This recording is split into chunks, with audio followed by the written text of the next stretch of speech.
Ya, kita lanjutkan diskusi kita. Saya mau ke Bung Opan. Bung Opan, ini pertanyaan menggantung saya tadi. Ini kita punya Sananta, kita punya Strike, kemudian kita punya Orat Mangun, begitu. Pembagian tugasnya ini nanti akan seperti apa? Nah, ini pertanyaan yang sangat menarik.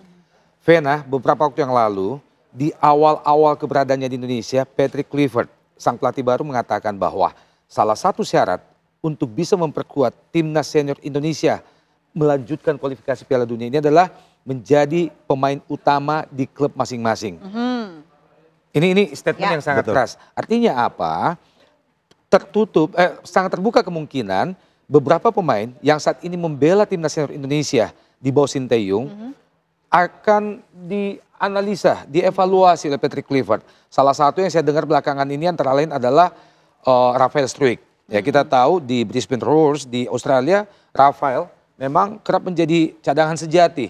Nah, ini menjadi warning. Sebaliknya beberapa nama seperti yang Anda sebut tadi termasuk pemain lokal seperti Ramadan Sananta, kemudian Ricky Kambuaya, kemudian Pratama Arhan setelah pindah ke Thailand yang belakangan menjadi andalan di klub masing-masing. Bahkan Ramadan Sananta beberapa pertandingan belakangan ini kerap mencetak gol dan disaksikan langsung oleh Kluivert diantaranya. Kemudian Ricky Kambuaya juga bersama Dewa United juga semakin tajam. Ini bisa menjadi bagian dari pemain yang akan dianalisa untuk kembali dipanggil.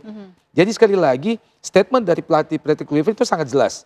Yang menjadi langganan cadangan di klub masing-masing ya besar kemungkinan mereka tidak akan dipanggil. Kalaupun dipanggil akan menjadi cadangan. Sebaliknya yang selama ini mungkin dalam tanda kutip dibuang oleh Sinteyong akan kembali dipanggil. Ramadan Sananta misalnya, Ricky Kambuaya misalnya. Oke. Kalau dengan prediksi seperti itu begitu, bagaimana kondisi di dalam internal timnas Indonesia? Kalau lihat di internal timnas Indonesia saat ini kita belum tahu ya. Ya waktu zaman Sintayong banyak rumit masalah ya. Kalau untuk sekarang ini untuk pelatih dari Patrick Kluivert kita belum tahu karena mereka juga belum berkumpul ya. Saya berharap mudah-mudahan di kubu timnas sekarang ini saya rasa di locker roomnya nanti mudah-mudahan semuanya berjalan lancar, bagus, tidak ada senggol sana senggol sini seperti yang sebelumnya. Kan. Saya rasa ini juga Patrick Kluivert juga akan tahu karena juga dia mengalami sebagai pemain bagaimana untuk menjadi pilihan pelatih atau dicadangkan dan sebagainya ya. Karena di sisi lain salah kita memilih pemain untuk mencadangkan pemain ataupun menjadi pemain inti, kita salah pilih pemain ini bahaya. Dan dia juga harus lihat kondisi yang ada di timnya masing-masing, menit bermain yang harus dilihat gitu. Bukan pemain cadangan yang harus masuk dia sebagai pemain inti di timnas. Contohnya yang dibilang Bung Opan tadi masalah Rafael Struijk di Australia dia lebih banyak sebagai cadangan mati. Kalau ibarat kita di sini cadangan mati. Ini juga akan menjadi evaluasi buat Patrick Kluivert gitu. Ya untuk sementara ini seperti Sananta, seperti Ricky Kambuaya selama bermain di liga mereka sangat produktif membuat gol gitu ya. Jadi ini juga bahan pertimbangan buat Patrick Kluivert itu. Yang tadinya pemain cadangan di timnas sekarang mereka dipanggil lagi. Begini, ada beban yang luar biasa di pundak seorang Patrick Kluivert. Tuntutan masyarakat sepak bola Indonesia menginginkan dia untuk melebihi pencapaian dari Sinteyong sebelumnya. Saat ini kita bertengger di posisi ketiga setelah melakoni 6 laga. Artinya apa? Publik sepak bola Indonesia menginginkan kehadiran mega bintang sekelas Patrick Kluivert sebagai pelatih bersama timnya itu harus lebih dari itu. Walaupun publik juga harus melihat bahwa hanya ada 4 laga tersisa nih bagi Indonesia. Minimal jika kita tidak bisa bertengger di runner up hingga ujung kualifikasi ini nanti, ya minimal masih berada di posisi ketiga lah. Sehingga kita otomatis bisa lolos ke ronde keempat di kualifikasi Asia ini. Nah, oleh karena itu Patrick Kluivert tentu sangat serius. Tidak mudah tanggung jawabnya itu. Mengevaluasi, kemudian berburu pemain untuk melanjutkan tujuan mulia ini. Kemudian selain itu keberadaan Patrick Kluivert-nya selain sebagai pelatih tentu sebagai duta sepak bola Indonesia. Nama besarnya di dunia sepak bola ya tentu diharapkan menjadi magnet, menjadi daya tarik untuk pemain-pemain yang berdarah Indonesia berada dimanapun di belahan bumi ini untuk datang melamar menjadi pemain Indonesia. Tidak seperti sebelumnya PSSI lah yang harus berburu. Ya kita berharapkan dengan nama besarnya Patrick berada bersama timnas Indonesia menjadi brand untuk bisa paling tidak membuat pemain-pemain keturunan Indonesia sekali lagi dimanapun di Amerika Selatan pasti ada, di Amerika Utara, di Afrika untuk melihat ada Patrick Kluivert di sana. Ayo kita berbondong-bondong datang untuk masuk bermain di Indonesia. Melamar. Ya ini salah satu yang kita harapkan. Oke. Baik. Sebelumnya kita mau tayangkan dulu ya, Bung, di layar kaca pemirsa TV One. Ini mungkin Anda bisa sambil menyaksikan bersama. Kami hadirkan ada beberapa, selain juga Ole ya, ada dua pemain lain yang hari pemain ini muda juga ya. akan mengambil sumpah ya. Dion bersama Marks. dengan Ole. Ini ada dua pemain timnas. Dion Marks dan ada juga Dion Tim Marks. Gapens ya. Yes. Yang digadang-gadang. Keduanya ini nih, mungkin Bung sekaligus bisa dianalisa kekuatannya ini seperti apa. Kemudian setelah bergabung ekspektasinya apa? Ya, ini ada 3 pemain yang hari ini diambil sumpahnya untuk menjadi warga negara Indonesia di Inggris. Begitu pentingnya ketiga pemain ini sehingga pengambilan sumpah dilakukan di Inggris ya. Tim dari Indonesia PSSI berangkat ke sana bersama dengan tim dari Kementerian Hukum kalau tidak salah.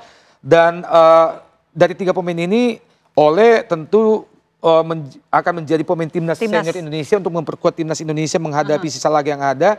Kemudian 2 pemain lainnya ini Dion Marks dan juga Tim Gapens itu akan dibawa untuk memperkuat timnas under 20. Ya. Ada 2 kalender yang sangat penting bagi PSSI, bagi sepak bola Indonesia ke depan. Di akhir bulan ini kita akan melakoni putaran final Piala Asia usia 20 di Cina. Dan kita butuh 2 pemain ini, yakni Dion Marks dan juga Tim Gapens. Sementara Ole diharapkan sudah bisa memperkuat Indonesia menghadapi Australia nanti. Sambil kita lihat juga nih Bung nih, ini karir sepak bola dari Ole Romeni. Ini yang saya sampaikan di awal tadi, bukan pemain sembarang pemain, apalagi ya bukan pemain kacang-kacang lah. Ole ini bahkan pernah memperkuat timnas Belanda, ya usia di timnas junior ya. Kemudian dia juga pernah bermain di tim sebesar Utrecht sebelum akhirnya pindah ke Oxford United. Ini juga cukup masih baru ya di Oxford United. Iya betul, musim ini ya. Oke, nah ini berikutnya soal Dion Marks ya. Ini pemain keturunan Indonesia juga, betul. Berdarah Palembang ya.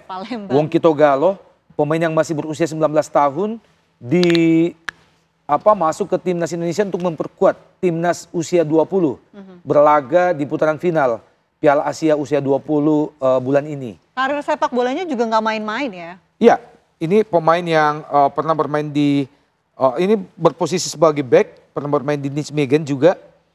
Kemudian masih berusia sangat muda, 19 tahun. Ya mudah-mudahan Dion bisa menikmati bermain bersama tim Indonesia untuk selanjutnya akan menjadi salah satu pemain andalan kita di masa depan karena masih sangat muda ya. Satu lagi nih Bung. Nah ini kita coba selain hadirkan. Dion juga tadi ada Tim Gapens ya, pemain yang juga masih berusia ini dia. Berusia masih sangat 19 muda tahun betul. 19 tahun.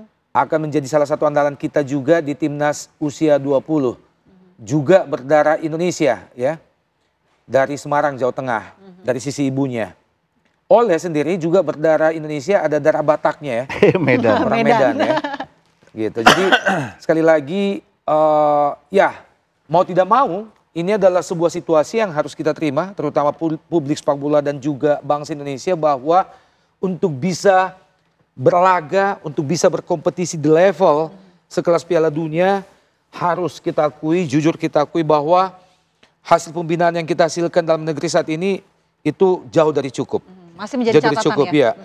Mungkin kita Vena, saya Vena, Bung Ferry, sampai kita wafat pun kita tidak akan bisa menyaksikan Indonesia berlaga di Piala Dunia kalau kita kalau kita hanya mengharapkan hasil pembinaan yang ada saat ini. Ya entah 5 tahun ke depan. Harus ada peningkatan begitu ya. Peningkatan dan suka tidak suka proses naturalisasi ini harus kita terima. Toh 90% dari pemain naturalisasi yang ada saat ini adalah pemain-pemain yang memang anak-anak muda yang memang memiliki darah Indonesia. Tapi pertanyaannya sampai kapan? Gitu. Nah ini dia.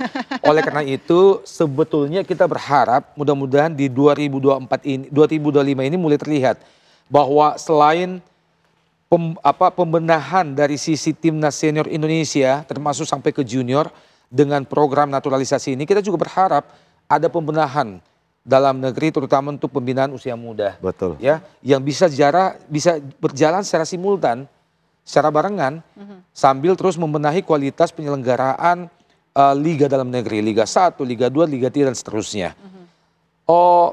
Ketua Umum sudah memulai itu semua tahun lalu dengan proses pembenahan di kualitas wasit, kemudian penggunaan teknologi seperti VAR, kemudian juga bagaimana pembinaan terhadap supporter. Ya.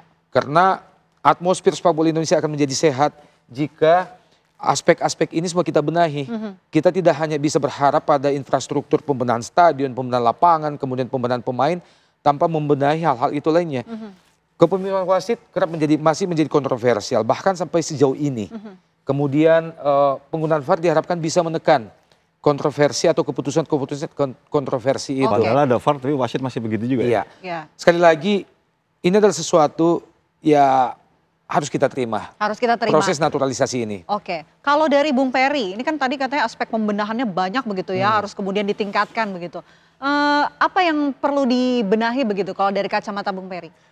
Ya, yang harus dibenahi sekarang adalah dari kompetisinya sendiri. Yang pertama, yang kedua pembinaan. Ya, selama ini dari zaman ke zaman pembinaan yang ada di kita ini selalu berjalan tidak mulus gitu loh. Ya, tidak mulusnya masih ada ganjalan-ganjalan masalah-masalah internal gitu ya. Mudah-mudahan mungkin di zamannya Pak Erick Thohir ini bisa ditingkatkan lagi masalah pembinaan. Karena ujung-ujungnya semua ini pembinaannya adalah untuk ke tim nasional gitu loh. Kita tidak bisa berharap harus pemain-pemain naturalisasi ini. Sampai kapan pertanyaan kan gitu. Kita juga nggak tahu sampai kapan gitu loh. Maksud kita pembinaan ini nanti bagus setelah tidak ada pemain naturalisasi. Inilah nanti akan muncul yang dari pembinaan ini untuk ke tim nasional. Karena apa semua pemain yang ada di liga-liga ini, apalagi di sepak bola, yang paling terpenting adalah prestasi paling tinggi adalah kita dipanggil untuk tim nasional, bukan aja main di klub. Nah, itulah gunanya pembinaan. Jadi untuk sekarang ini coba pembinaan mulai dari sekarang harus berjalan dengan bebarengan gitu. Apalagi banyak penyerang tengah begitu yang muncul seperti Ramadan Sananta. Tapi ini tahan nanti ya, kita masih akan lanjutkan usai jeda pemirsa. Tetaplah bersama kami di Apa Kabar Indonesia Malam.